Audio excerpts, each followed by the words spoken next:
subscribe to this channel and also turn on your notification bell in order to get our latest updates. Barrister Kemende Henry was laid to rest in his native village in Balikumbat in the northwest region of Cameroon on February 25, 2022. The late barrister was posthumously raised to the rank of Knight of the Cameroon Order of Valor during the burial ceremony. The late Barrister Henry, before his death, was a Social Democratic Front senator who on several occasions held the National Assembly of Cameroon hostage to talk about the Anglophone crisis.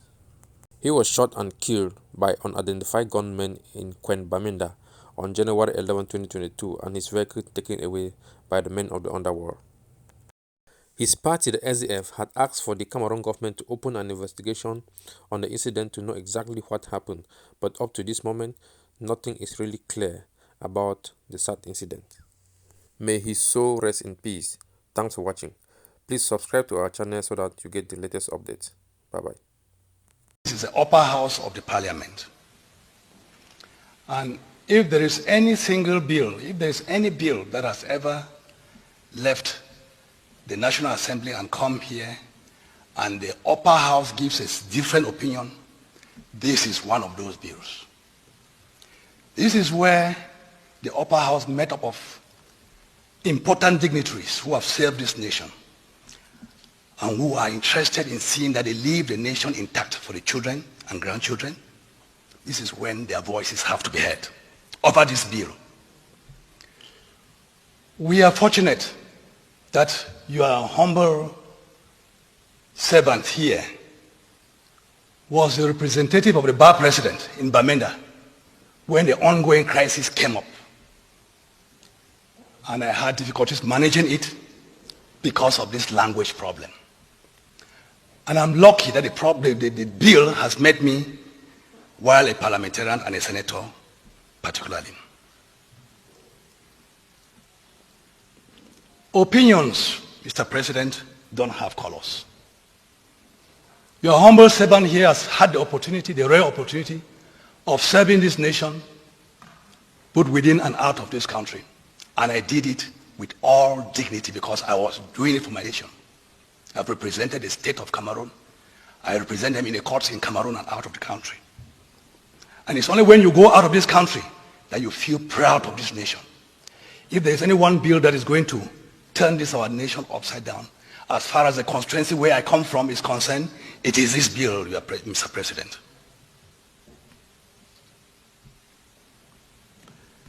The ongoing crisis started with the failure of translated texts into English and the transfer of magistrates from east of the Mongo who could not understand, who could not preside over court proceedings in English. Not only were they not capable of presiding over court proceedings in English, but they didn't understand the common law. And that's the reason for which we have the status commons, the special status that has been ascribed by the head of state to us. It is important that I laid this foundation before going to the merits and demerits of this bill. In fact, from what I'm going to present, from the presentation I'm going to make here, I will plead with the President to give me some small time. With the presentation I'm going to make here, I'm going to give an analysis of this bill, and it will give reason for this House to give this bill a second thought, a second consideration, a consideration which will be different from what took place in the lower house. Mr. President, Your Excellency, Mr. Minister of Arts and Culture,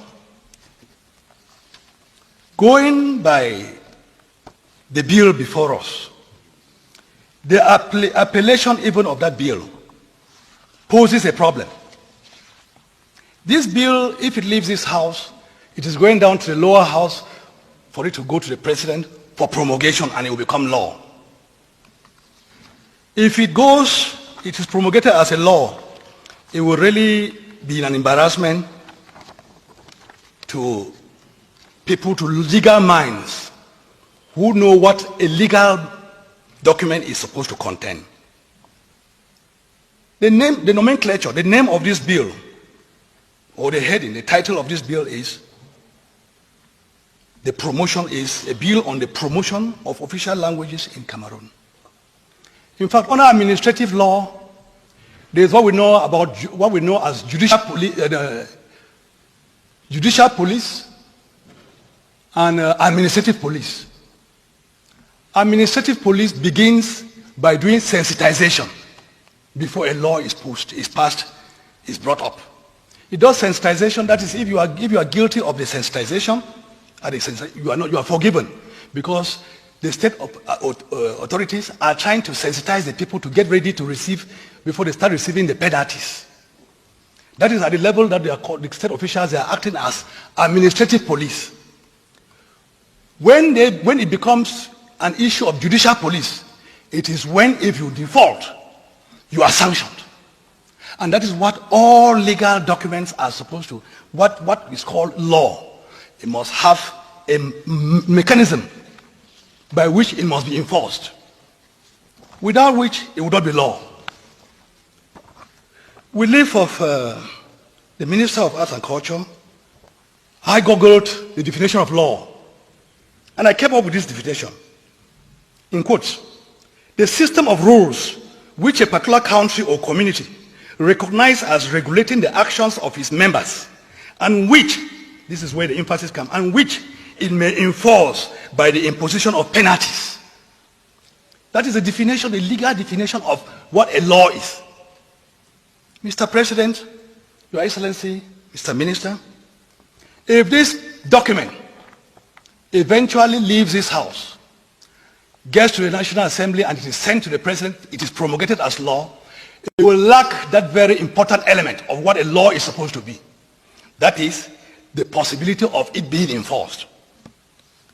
Going by the provisions of this draft bill, there is no element of penalty should any particular authority called upon to practice bilingualism or to serve a citizen in the language of his choice, or the language in which a citizen or the service user presents himself.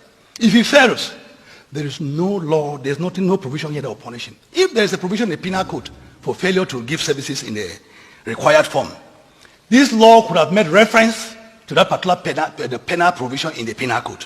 There is no reference in this law to any penal provision that punishes any state official that will fail